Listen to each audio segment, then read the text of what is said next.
Les pieds dans l'eau au carrefour du centre culturel du quartier France de Grand-Bassam, le regard hagard, Nathaël est en proie à la crue et aux inondations de la ville. L'eau rentre dans la maison, ça envahit la maison, ça y a mouillé tous nos matelas.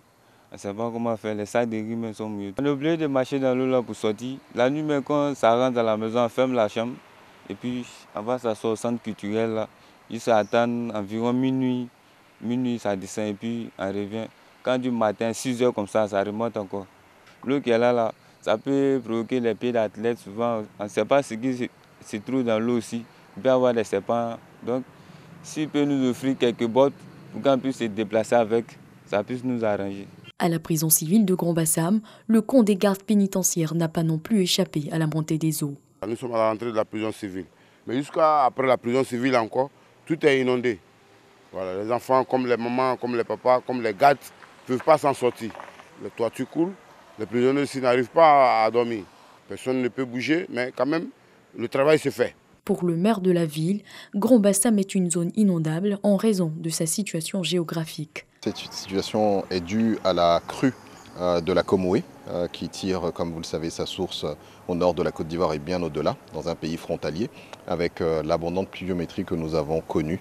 Malheureusement, l'exutoire se trouve dans la lagune à Grand-Bassam. Et lorsque la Comoé sort de son lit, eh bien, la lagune, qui est supposée être le réceptacle, est débordée également.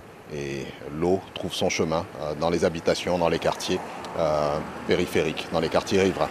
Pour prévenir la situation qui prévaut dans les quartiers Odo, Phare, Petit Paris, France ou encore Mousseau, il y a lieu d'ouvrir l'embouchure, selon Jean-Louis Moulot. L'ensemble des canaux et caniveaux de la ville de Grand-Bassam ont été curés. Cependant, même si les caniveaux et les canaux avaient été curés à nouveau en amont de la saison des pluies, ça n'aurait pas constitué une réponse à ce problème. Puis la solution se trouve dans l'ouverture définitive de l'embouchure. C'est un projet que nous suivons bien évidemment auprès des autorités gouvernementales concernées. Il nous a été indiqué que l'appel d'offres a été fructueux. Une entreprise s'est vue attribuer le marché et nous espérons un début des travaux au premier trimestre de l'année 2020.